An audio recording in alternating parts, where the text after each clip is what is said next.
All right, imagine this. You want to grab lunch with a friend, try a new restaurant, check out a local event, but the only way to get there is to sit in traffic for half an hour, maybe longer.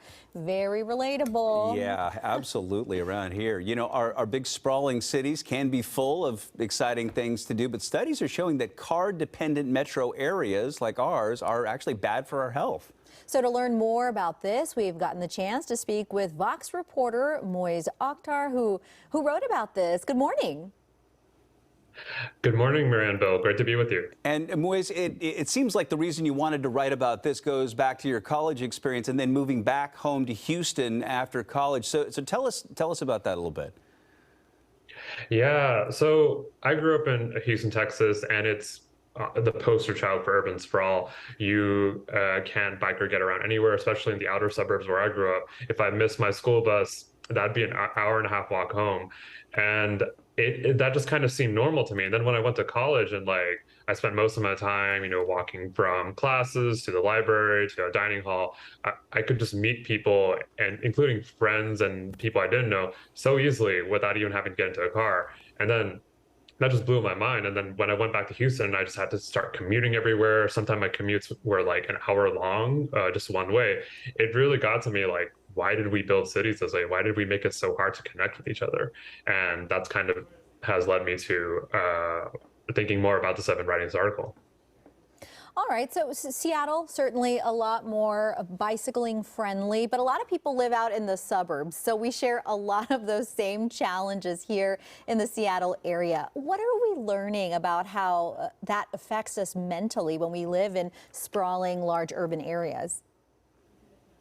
Yeah, I think it can be, quite frankly, just really isolating because I think a lot of people move and live in suburbs for really understandable reasons. But I think just because of how spread out they are, how hard it is to just really have spontaneous interactions, like the ones I mentioned I had in college. It's not like you'll be mostly running into people really easily living in the suburbs. You're gonna have to get in your car to go anywhere, the grocery store, your job, visiting family, and in between it's kind of a blur, right? Because you're driving, and you don't really have those encounters that you would have if you lived in a place that was more walkable, that you could take public transportation and that kind of stuff. So and I think especially during the pandemic, we realized those kinds of things can be really important to just our social health. It's running into people, both strangers and people we know spontaneously, I think really just makes us feel much more connected to our communities. Yeah, it takes effort to maintain relationships too. Is there any indication that just the way we are set up in these major metropolitan areas is damaging our relationships, damaging our mental health? Yeah, so it's a few different things. One is, and we can really see this especially in children and the elderly, because children can't drive, and after a certain point it could be dangerous for some older folks to drive. And you find is a lot of kids just don't grow up, studies have shown that kids grow up having a harder time making friends and just end up being isolated, because think about the only way for them to get around a lot of places is just being chauffeured by their parents or adults in their lives.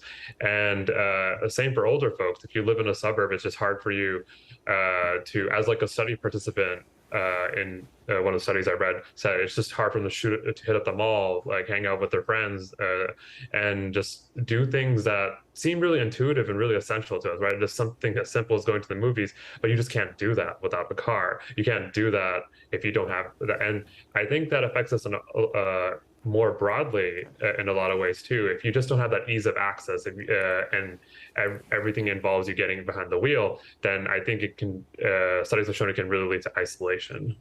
Muizz Akhtar from Vox Magazine, thank you so much for your time. We appreciate it. Interesting stuff.